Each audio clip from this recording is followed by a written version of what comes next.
por quê? Porque eu procuro levar seriedade naquilo que nós colocamos aqui, né? Porque a gente não vai ficar perdendo tempo, ficar falando abobrinha. Então, para mim, é interessante eu ter as pessoas que falam isso, porque deixa eu falar, Wellington, rapidinho, eu quero mais ou menos te dizer, para você conhecer um pouquinho o canal. Eu, por exemplo, quando eu fundei esse canal, eu era muito conhecido no passado, tá? Eu fiquei bastante conhecido, não pelo fato da ufologia em si, mas pelo fato que eu era meio atacado. Eu era atacado, eu comecei a falar de metafísica, dos negócios loucos, os caras ficavam viajando, né? Começaram até a me chamar, na época, como sábio. Aí eu peguei mal, falei, não sou sábio. Eu conheço alguma coisa que vocês não conhecem, só isso. Então, como eu estudei, por exemplo, ocultismo toda a minha vida, eu fiz muitas experiências, metafísica, várias coisas. Eu já tive também esses comportamentos que depois eu gostaria de conversar com você sobre o negócio. Eu vou te explicar por que eu abandonei essa linha que você tá? Eu abandonei por causa de um detalhe, eu abandonei, né? Então, eu já tive nessa linha também de pesquisa, né? Mas eu procurei, dentro do, por exemplo, do âmbito da ufologia, eu procurei fincar o pé no chão em termos de fazer uma pesquisa dentro da linha científica, porque o meu público é da linha científica, tá? Quando eu começava a falar em muita doideira, porque é doideira para os caras não entendem nada disso. Aí eu ficava querendo explicar a alma, o chakra, como é que funciona, aquelas coisas de órgão, né? Que eu já dei aula disso aí, né? De conhecimento, como exercitar a câmara acústica que nós temos, né? Para você fazer os mantras, o que acontece, sonorização, falava um monte de coisa. E os caras viajavam nas coisas que eu fazia treinamento.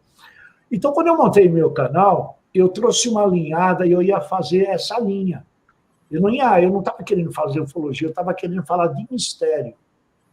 E a ufologia era algo que era misterioso, que eu ia incorporar, mas não ia ser o prato da casa.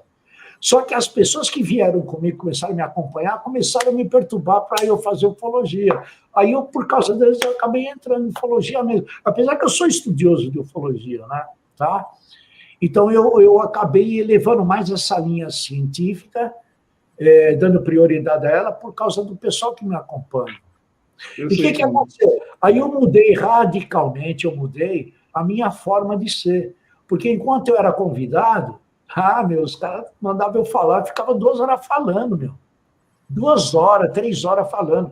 Os meus hangouts, eu tenho hangout de 8 horas, eu tenho hangout. Sem tomar água, cara, sem tomar água. Sabe o que quer ficar falando 8 horas? O pessoal ia dormir, voltava de manhã e falava, gente, vocês ainda estão aí. Fatal, na madrugada toda, né? Então, por quê? Porque eu falava coisas que eu conheço. E quando você conhece o negócio, amigo, não tem blá, blá, blá. Você abre a boca e fala. Entendeu? Então, o pessoal gostava de mim por causa disso. Porque acredito que nos meus hangouts o pessoal aprende um monte de coisa. Porque são coisas que ninguém fala. É que nem você está nessa linha, às vezes você está dentro disso, mas às vezes um aspecto um pouquinho mais aprofundado, em termos como é que funciona essas coisas, às vezes você não sabe. Você sabe que o negócio funciona, que acontece, é que nem você estava falando, que você tem razão. Eu, por exemplo, eu fiz também projeções, isso eu tinha 18, 19 anos, né? Então eu lembro que eu tinha uma namoradinha que eu falava, olha, escreve um negócio, põe lá em cima da tua mesa que eu vou ver. À noite eu ia lá, via que ela tinha escrito e ligava para ela, você falou isso. Mas teve uma vez que ela pôs dentro da gaveta, e eu vi dentro da gaveta lá. Entendeu? Então, mas você vai falar essas doideiras, o pessoal da ciência não entende, isso. Então, eu comecei a me comportar... Não, eu comecei a me comportar de ponderar as coisas. Eu falei, não dá para falar coisas muito aprofundadas, porque senão o pessoal vai ficar te dando tijolada. Entendeu? Então, eu procurei pisar no freio e falei alguma coisinha que até eu falo, às vezes, que alguém me pergunta que eu falo, sabe o que eu faço no Hangout? Eu tiro do ar, eu não deixo ficar. Porque são justamente coisas que às vezes eu falo coisa de uma linha completamente diferente do que o pessoal estuda, né? Entendeu? Eu falo sobre experiências pessoais que você não acredita, né? Eu tenho várias vigílias, toda vigília que eu fiz aí, eu trouxe resultados de observação, né? Então, aquilo que eu estava falando com o Flávio ontem, parece que o que acontece? Às vezes não é você que quer ir, às vezes até a consciência, ela faz com que você vá lá. Aí você acaba indo lá e acaba vendo um negócio, entendeu? Então, isso aí vai o quê? Você vai formando um corpo de conhecimento para você ter segurança para você falar, né? Entendeu? Então, mas se a pessoa vem aqui querer falar alguma coisinha, amigo, precisa ter argumento pra caramba para mim, né? Porque eu sou falador.